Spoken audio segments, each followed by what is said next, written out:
नमस्कार दोस्तों, स्वागत है आपका मिस्टी टेक भारत में, जहां विज्ञान, टेक्नोलॉजी, ब्रह्मांड और प्रकृति के रहस्यों की रोचक कहानियां आपको मिलती हैं एक नए अंदाज में। अगर आप भी हमारी तरह ब्रह्मांड की गहराइयों, विज्ञान की खोजों और भविष्य की अद्भुत तकनीकों के दीवाने हैं, तो आप सही जगह पर हैं। तो चलिए, बिना देर किए आज के इस अद्भुत सफर की शुरुआत करते हैं। दोस्तों, कभी एक समय था जब हम सभी ने अपने स्कूल की किताबों में सौरमंडल के 9 ग्रहों के बारे में पढ़ा था और आखिरी ग्रह का नाम था प्लूटो। लेकिन साल 2006 में कुछ ऐसा हुआ जिसने इस छोटे पर प्यारे ग्रह का दर्जा बदल दिया। आज प्लूटो को ड्वार्फ प्लैनेट यानी बौना ग्रह कहा जाता है। लेकिन क्यों? और क्या इस बदलाव का मतलब ये है कि प्लूटो अब हमारे सौरमंडल का हिस्सा नहीं? आइए 248 साल की इस अद्भुत यात्रा पर चलते हैं, जहां हम जानेंगे प्लूटो का हर राज। प्लूटो की कहानी शुरू होती है साल 1930 में, जब अमेरिकी खगोल शास्त्री क्लाइड टॉम्बो ने पहली बार इसे खोजा। उस समय इसे हमारे सौरमंडल का 9वां ग्रह माना गया। ये सूर्य से इतना दूर है कि एक परिक्रमा पूरी करने में लगभग 248 पृथ्वी वर्ष ले लेता है।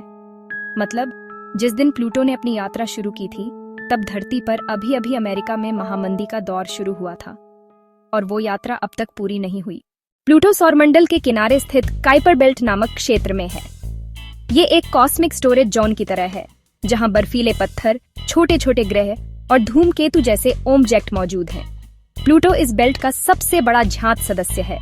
प्लूटो का व्यास लगभग 2377 किलोमीटर है, यानी हमारी चांदनी रातों के साथ ही चांद से भी छोटा, लगभग 2/3 आकार का। इसका द्रव्यमान चांद का लगभग 1/6 है और इसकी घनत्व 1.85 ग्राम प्रति सेंटीमीटर 3 है।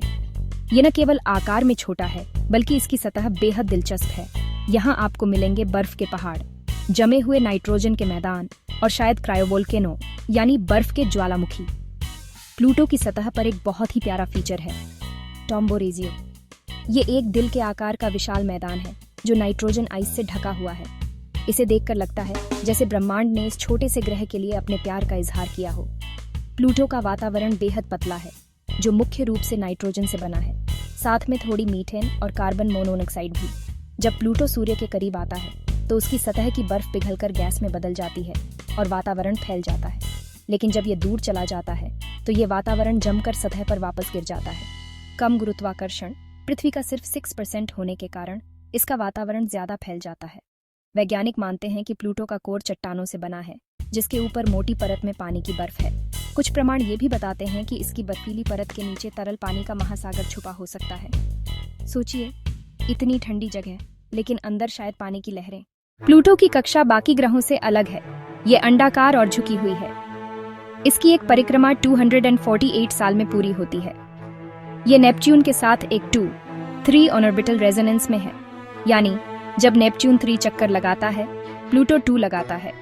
इसका एक दिन यानी एक रोटेशन 153 घंटे का होता है और इसकी धुरी लगभग 120 डिग्री झुकी हुई है।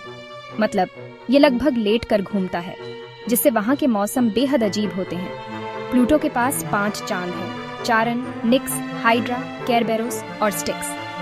सबसे बड़ा चांद चारन प्लूटो के आधे आकार का है और दोनों हमेशा एक दूसरे को एक ही चेहरा दिखाते हैं, यानी टाइडली लॉक्ड। बाकी छोटे चांद आकार में अनियमित हैं और अजीब तरीके से घूमते हैं, कभी कभी तो उल्टा भी। साल 2006 में नासा का न्यू होराइजन्स स्पेसक्राफ्ट लॉन्च हुआ और 2015 में इसने प्लूटो का नजदीकी सर्वे किया। इस मिशन ने हमें दिखाया कि प्लूटो न सिर्फ एक बर्फ का गोला है, बल्कि एक भूवैज्ञानिक रूप से सक्रिय दुनिया है। ऊंचे पहाड़, विशाल मैदान और शायद बर्फीले ज्वालामुखी। इसने हमें प्लूटो के वातावरण और उसकी सतह के बारे में नई जानकारी दी। 2006 में अंतरराष्ट्रीय खगोलीय संघ IAU ने प्लूटो को ड्वार्फ प्लैनेट घोषित कर दिया। कारण, प्लूटो ने अपने ऑर्बिट के आसपास के क्षेत्र को क्लियर नहीं किया है, यानी उसकी कक्षा में और भी कई छोटे छोटे ऑब्जेक्ट घूमते हैं। ये फैसला विवादित रहा, क्योंकि बहुत से लोग अभी भी प्लूटो को हमारा प्यारा 9वां ग्रह मानते हैं। प्लूटो सूर्य से इतना दूर है कि वहाँ की रोशनी और गर्मी बेहद कम है। भविष्य में जैसे जैसे समय बीतेगा, इसका वातावरण बार बार जमेगा और पिघलेगा। कभी कभी तो वैज्ञानिक सोचते हैं, क्या भविष्य में हम वहाँ जा पाएंगे? अगर हाँ, तो वो एक बर्फीला लेकिन रोमांचक सफर होगा। दोस्तों, हमारी यह अद्भुत यात्रा यहीं समाप्त होती है। हमने मिलकर प्लूटो के रहस्यों को जाना और उसकी अनोखी कहानी का सफर तय किया। उम्मीद है कि आपको ये जानकारी उतनी ही रोमांचक लगी होगी जितनी हमें इसे तैयार करते समय लगी।